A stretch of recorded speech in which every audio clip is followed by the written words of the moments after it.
Hey guys, welcome to another video, and in this video we'll discuss about how we can apply lateral force in the structure so that we can design for seismic loads. I have already created a model, as you can see, in SAP2000, and we'll be using IS code SAP2000 for the design of this model. Okay, first to apply the earthquake load, we have to go to design, define, and go to load patterns, and let's define earthquake load in X and Y direction. Let's define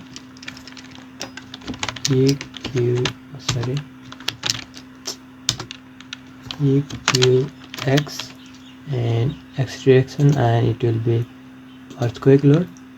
Self weight factor, self weight multiplier will be 0, and we will be selecting IS 1893-2002. Add new pattern, and another will be EQY, and it will be earthquake load, and add new pattern. Let's modify it, and this will be in Y direction. Eccentricity ratio will be 5%, and time period and lateral load will be evaluated by the program. As per code, seismic zone factor will be 0.36 for extreme case, and for soil type II, and impedance factor 1 with seismic reduction factor 5. Let's proceed and click OK. Then we have to define mass source, and for this let's go to define mass source. I have already defined the mass source, as you can see, and in this you have to consider that for or up to 3 kilonewton per meter square of live load, we have to only consider 25% of that load, and for roof live we have to consider multiply factor of 0, as we assume that during seismic activities there will be no live load in the roof. And let's click OK. And then we have to define load combination. Before that, you have to make sure that we have selected IS code, and let's go to there, and we have to select IS 456-2000. Click on OK. Then as for code, as you can see, there are 13 load combinations. If you consider earthquake load in X direction as well as Y direction, there will be total 13 load combination in total. So let's create load combination. For that, go to define load combination, and we'll be using IS code.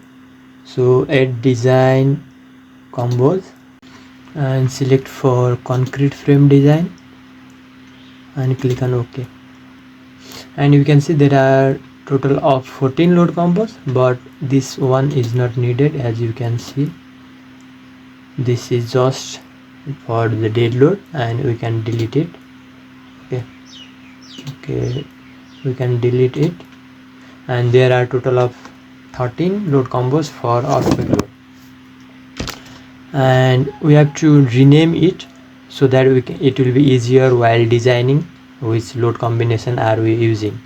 So go to modify, and you can see that this is 1.5 times the dead load and imposed load. So let's modify that.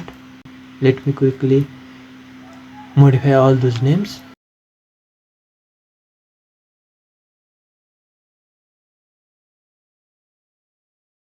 Okay, as I have modified all the names of load combination, it will be easier during design process, so that we can determine what load combination we are using. So now for the maximum stress, we have to create an envelope load combination. So let's create another one, and it will be envelope,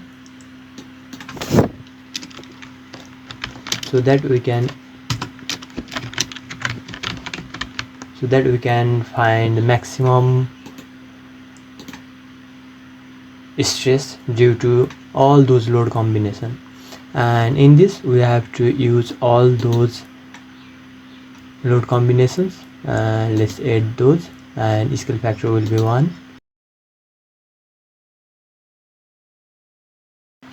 Okay, I have added all the load cases name and scale factor for those, and let's click on OK and OK.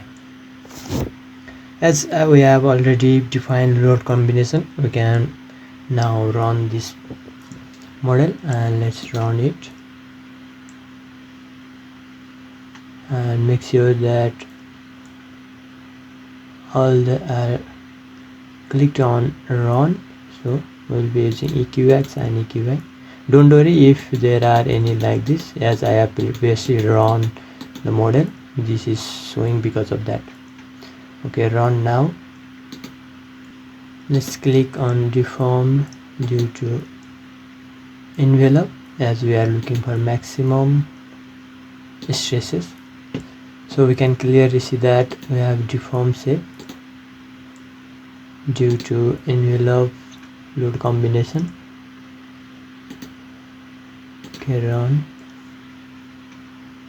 We can also view the animation of it.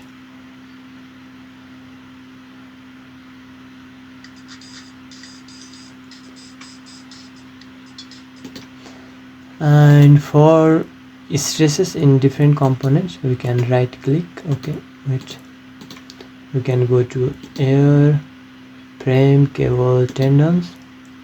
Then for the envelope, we are looking for is here in 2 direction, and fill diagram. Okay, and you can right click in this, then you can find the resultants here, and also by scrolling we can find out in any component based on the different location. And from here we can also change different load combination as well. And before designing, we have to go to design, concrete frame design, then go to start design, check for structures, and it will check either the members are failed or not. Then if there is any red in column or beams or slab, then it has shown that it has failed. So we have to change the section for that. And also we can go to design, concrete frame design, and verify all members passed, all members passed, and capacity check or are design. Okay, then we can find the concrete reinforcement area. As I have selected L feet force, let's change the unit to kilonewton millimeter Celsius. Okay, then we can see that area of reinforcement required for the beam as well as columns. You can see that area of reinforcement required for this column is 1181. Then we can easily design for that section.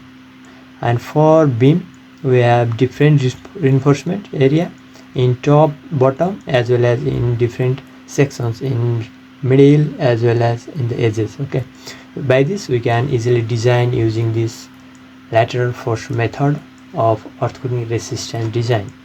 This much for this video. Thank you for watching.